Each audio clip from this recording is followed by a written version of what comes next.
So I'm here today with Wolfgang Puck.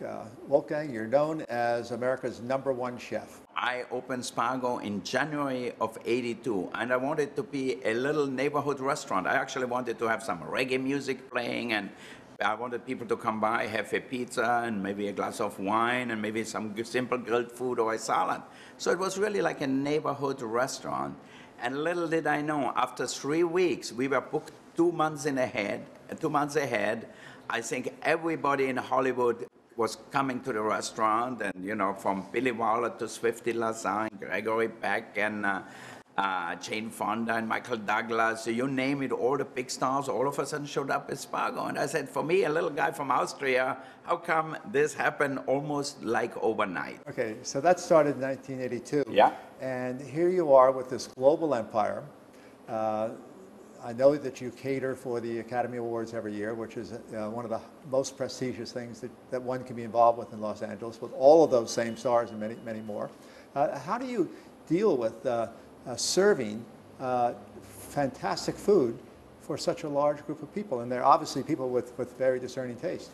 Well, just like in any business, you have to have a great team. If I would be the only one cooking, or if I would be the only one knowing what's going on, would be very difficult. Like I have Chef Matt, who is with me for 22 years, and I will tell him, okay, we're gonna make a chicken pot pie, we're gonna make a chinois lobster, we're gonna make some risotto with truffles, whatever we make.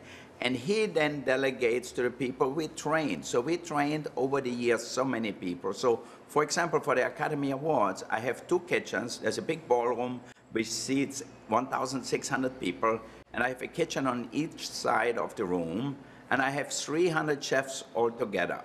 And we have 600 waiters in the dining room, waiters and busboys, plus the bartenders, plus the people who arrange the flowers. So this is like a big enterprise, but we have it really well organized. Just like a home cook. If you want to cook for 12 people at home, if you're not organized, you're going to be in the kitchen while the guests have a good time. And for us, it's really an organization. We cook everything at the last moment. Like I remember the first year we did it up at the Hollywood and Highland, I cooked maybe for 800 people. We had a dish, a main course with steak and lobster, like a surf and turf kind of thing. And all of a sudden, the electricity went out, the gas went out. We still had to cook for 800 people, and the dining room was full of people. We already served probably 600 people because I cook everything at the last moment, and I could not find the engineer. So I put these little Sterno stoves up, and I had like 25 or 30 of them, and melted butter in it. And then finally, after 10, 15 minutes, I found the engineer. The security was so tight, they didn't let him come up where we were cooking. And then finally somebody got him, and then he fixed it. But nobody in the dining room actually knew anything because the security light went on in the dining room. It was a little bit brighter maybe than before. And we just continued. Everything was turned on again. We finished to cook our steak, the lobster, and everybody was served. Nobody ever knew that actually this 15 minutes, for me, were the longest 15 minutes of my lifetime. So is it fair to say that being resourceful, because you never know what surprises life is going to bring, is a part of being successful?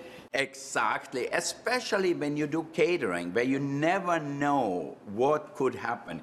If it's a party in somebody's house, I went in Washington, a very famous politicians in Washington, in Georgetown, I go to their house, and they had pots and pans. I would never cook in one like that in my life. I had to send somebody out to get us pots and pans so I can cook. Meanwhile, they were living in a $5 million home. So I think you never know what to expect. So now I always take my equipment with me. I take my griddle, I take my wok, so at least I have the minimum. So that way I know if I have to cook fish for 20, I put it on a griddle, it comes out perfect. So preparation is a big part of... Yeah, I think the preparation and the planning of it. So you have to be ready for any misshape which could happen. And there's always something who can go wrong, but we try to limit it and hopefully be prepared so that way, if there is a problem, we'll handle it.